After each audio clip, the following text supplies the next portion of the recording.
Hello everyone, I'm back with a video on my channel, and this time I have got one of my college senior right now working as a senior software engineer at HackerRank, Mr. Progyan Bhattacharya. Progyandaya, would you like to introduce yourself? Yeah, sure. I think you already mentioned my current position, which is senior software engineer at HackerRank. And before that, I worked as senior software engineer at IK. And even before that, actually, I worked with HackerRank for a long period of time, started from internship, and then uh, it eventually transformed into a full-time SD1, then SD2, and yeah. So that's sort of overall last couple of years of my career.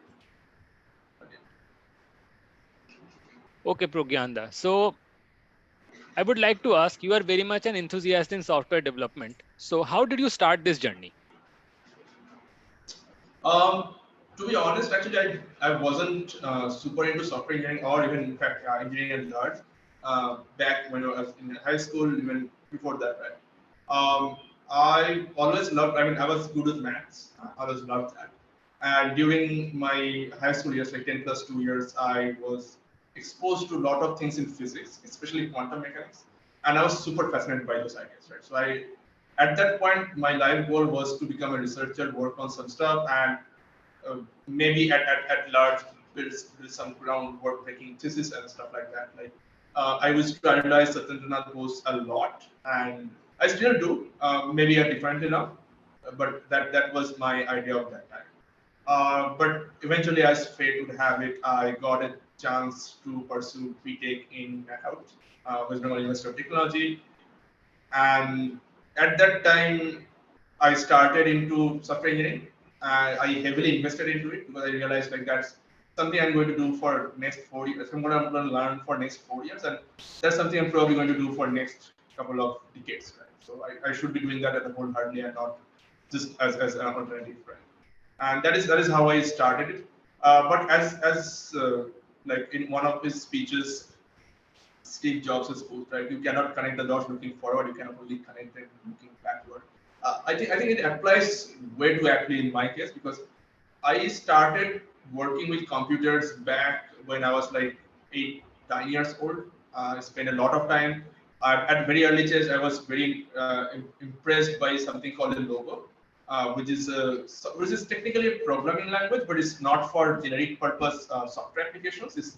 It's basically, as the name suggests, it's basically to draw diagrams. You have some comments, you can provide some arguments, and that would be interpreted line after line and get executed on the screen. So I was super fascinated by it, and even during my 10 plus 2, I opted for computer science because I was sort of familiar with the computers rather than other option I had in my school was biology. So I opt for that as a better alternative for me. That also gained a lot of understanding, a lot of enthusiasm, a lot of interest into my segment. So when I got into when I got into information technology in University of Technology, it sort of all fell into a pieces. So that's where it began.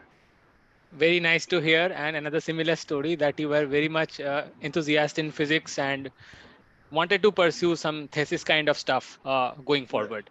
Okay, Yeah. so I would like to ask, what interests you inside this domain of software engineering? So how I look at software engineering is mostly from a problem-solving perspective, right? And so I like as opposed to probably majority of the domain how it's been taught to people, how it's been sold to people as well. Like you have front end, you have back end, you have systems, you have full stack, you have embedded systems, a lot of stuff, right? For me, it always like those distances always look blurry to me. Differences are not really that prominent to me per se. When I started, like my first stint on professional sort of thing was back in when I was in first semester of my college. I took a part-time job in one of the very early stage startup, which was at that time incubated by NASCOM. And at that time, I was majorly working with the front end part of things. Right? I started learning Bootstrap. I started building UIs and stuff like that. And at some point, I used to do write code in PHP as well to handle the server side things as well. And that is how I began professionally on the things. So you can see, like at the very beginning, there was no much of a distinction between front and back end. And that kept on going for a long period of time. Even the next stint I had, I was working with a fintech company and I was building both their UIs as well as their background systems. And in that place as well, right? Like the front end, I was writing React. That was my first professional React job. And on the back end, I was building some REST API. I was working with data frames. There was heavy computation done in the back end. So that sort of kept going right now as well. Like for now, even majority of my work right now is toward I would call distributed designs, distributed system development, rather than typical your back end or front end development. So that is sort of the domain like in terms of technicality, I specialize in like sort of everything as I can touch, right? In terms of products, I mostly work with fintechs and HR tech, and in some part I work with edutech, but that is sort of the problem domain or product domain I have worked on. That's really nice to know. And any work that's very special to you that you would like to describe here? Yeah, of course. I mean, if you ask me right away, like my usual answer is OTJS, something I close dear to my heart. During my time at HackerRank, I started working with something called a Firebase. And I don't know if your audiences know this, but a Firebase is something which is an open source solution by Firebase team. Firebase team later got acquired by Google, but at the time they were working independently. They built some sort of a collaborative text editor, right? And the base editor they were using at the time was CodeMirror. But again, throughout time, people have added support for other editors as well. So one of my tasks in during HackerRank internship was to add a rather not just add but rather modify and structural support for Monaco editor. Monaco editor is sort of bread of butter at HackerRank and a lot of other companies nowadays. And in some use cases, we wanted to have the same experience on top of Monaco editor. And that is somewhere I got interested into this particular scenario. So to start with, OTJS is just a JavaScript library compiling a couple of algorithms around plain text operations that can sync across multiple clients. So in general term, or rather very layman way, I can explain like if you're logged into a particular editor, or let's say you join, you open the editor in a particular URL, and let's say 10 other people also open them, and you start typing them, you see the changes. You can maybe think this through, like outside of core editor scenario, you can think of Google Docs as one of the example, Google Sheet as one of the example. I'm pretty much sure that Microsoft Office also have somewhat similar offerings and stuff like that. It's sort of all of them sort of work something called an OT, like operational transformation, which is just again a broad set of algorithms just which does client side synchronizations. Right? OTJS is my way of revamping the whole idea using adapter pattern and using the language TypeScript, because Firebase at the time was sort of down with their weight, and eventually they declared themselves to be unmaintained per se, like they stopped working on that project, and OTJS just sort of took in on that. So that is sort of one of the project I keep close to my heart. Okay, so that's again a very nice thing to know that you have shared right now. Anything that you think you could have done differently in your entire career till this point? Right. So one of the things I think about, like maybe done differently and stuff like that, is probably taking a bit more challenge. At some time, I feel like I have, although I mean, I'm not going to say I haven't taken enough challenge. I've taken significant, but I could have done more. That one thing I feel very dear to. Like, for example, let's say if I'm focusing on front end particularly and building some features out, at a certain time it becomes sort of a repetitive process, sort of like open things to me, or rather easy things to me, and I should have taken a step back and look at the bigger picture, work on that, which is something I do right now. But I could have done this much earlier as well. I had the right opportunity, I just didn't take the chance at that time. So that's something I think your audience should be should get some value out of it as well. Like whenever you're trying to solve some problem, when you're trying to write some code, you are writing some systems, imagine, like always think that you are actually solving a problem for your user. Always think from their perspective, see what value you're generating them at the end of the day, and then trace back from what you can do to achieve that. Right? It's not always about the best design pattern. It's not always about the best algorithm. It's not about the best design, language, runtime, or data structure. It's always about solving a problem at the least cost and giving highest of value. Right? That's what essentially where we do for a living. That's the job. So another thing that's very interesting, what you have said, the product should always be user-centric, and that should be Yes. the main aim. Yeah. And as a software engineer with a significant experience now, how do you see how our entire industry is gonna shape in the future, starting from now? Right. Yeah. I mean, our industry is going through an interesting period right now. Although there is significant macroeconomic pressure across the world, but even then, there has been significant amount of R&D work going on, significant amount of innovations going on, stuff like that. So I have essentially two opinions about the whole industry as such. One is around the working behaviors or rather the working practices, and second is around the how the relationship between employee and employer is going to be. Right? The first one is, I think, at this time very obvious. Like, given the improvement we have done on the AI side of things, using machine learning and deep learning and other interesting way of doing things, they are almost at a point where they can replace a layman person to do some, let's say, repetitive job or something that's trivial job, right? So we want people to spend their time in more subjective scenarios, spend time on some valuable stuff, not really those kind of things. We already have seen Copilot, we already have seen Tab9, we already are hearing about coming new features on similar note. So that is already in place, right? We are already using this, and this is going to get further from here on, more and more so. Right now, if you're writing some trivial functions, your bot can do that. If you're writing some emails, your bot can do that. If you're crunching some number from your, let's say, some of your Salesforce data or from Freshbase or Freshbean, whatever you are using, and then you are combining all of them into a presentation to show your board of directors. All of this can be done now with a couple of pipelines and whole automation, right?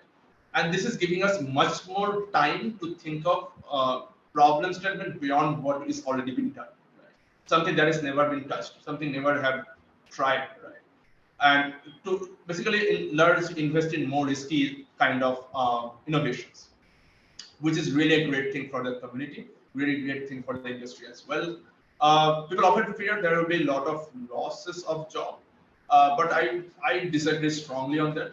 Of course, there will be some, but not that significant. They're probably going to be a transition, and now this transition can be brutal, that can be smooth, that depends on our policy making, that depends on how polite we are with the innovations, how we are essentially looking at things on a larger term. And in terms of employee-employer relationship, I think our software engineering, like I work with software engineering, so I'm probably looking at that particular aspect. But I'm pretty much sure it's probably going to be the same case for across engineering domains. Engineering is a professional skill, right? It's not typical your, let's say, your bank job or teaching job where you have to be there to do things, right? You can do a lot of things. You can solve a lot of different problems. You bring a lot of skill set. So engineering as a profession is more closer to, let's say, lawyer or a medical practitioner than, as I mentioned, a teacher or a banker or somewhat that right. But right now, how the work relation happens with engineers is closer to the other way.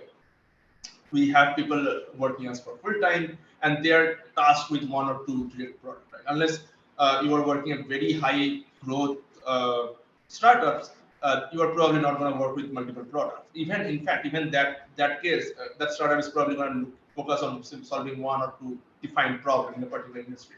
You probably are completely oblivious about other things going on in other industries, right? And I think this is something going to be changing. Lockdown gave us enough, and remote work gave us enough opportunities inside of it, and that gave confidence to companies, gave confidence to people that this setup works in some cases. And I believe from there on it's gonna increase. I'm not saying the full-time concept is going away. This still gonna be like, we already also have firms for lawyers. Similarly, we probably still have IT firms as well. And there will be probably small startups which do not want to get into much of trouble. This will probably have handful of engineers who are working solely on their product, right? But at a large, I am expecting this becoming a norm where people start working particular to one industry, one company, and then maybe go work with someone else, maybe in different shifts. All of this becomes sort of a usual thing. This is already sort of happening in, like, this is happening much more violently, much more aggressively, to my knowledge, in European countries, and in some part of US as well. India is just getting started. So I'm hoping it will be there. It will become the similar effect in a couple of decades. So again, very much gainful insights that you have gained right now, that how not only the industries are shaping differently, but the relationship between employee and employers are going to be different in the coming future. So something offbeat I would like to ask, not only you are a very nice software engineer, but you are a great mentor as well. What I know from my college days right now, the case of Satyam I have seen. So I would like to ask that what made you do this mentorship and all? Um, to be honest, there was nothing sort of pushing me toward mentorship. I love teaching for a while, and my teaching is sort of again probably a bit of unconventional. I do not like to be sitting in front of a lot of people and then telling them something very generic. My way of teaching is more like one-on-one or one or two. No, not beyond of that. And that's sort of what shapes my way of doing things as more of like a mentorship thing. It's way more personalized, way more directed. And there are instances where I really wanted to do something, but I realized like maybe the time constraint is not enough for me, or maybe the hardware supports I have that is not enough for me. And I always wanted to look out and always expected people around me, the peers or the juniors or seniors, to working together. And this at a time becomes sort of for me becomes a habit to help out people who are not getting there what I wanted and helping them to get there, and then maybe working together. And at certain level, that difference, that mentor of mentee becomes bloody. I learn from that person learns from me, or we both learn something ourselves from some third person, or just open world, right? So that is how I got into there. So very thankful to you, Pragyanda, for coming today and sharing some deep insight thoughts that you have. And whoever are watching this video, if you like it, please like, share, and subscribe so that I can bring more content for you in the coming future. Thanks all for watching. Thanks, Pragyanda, again.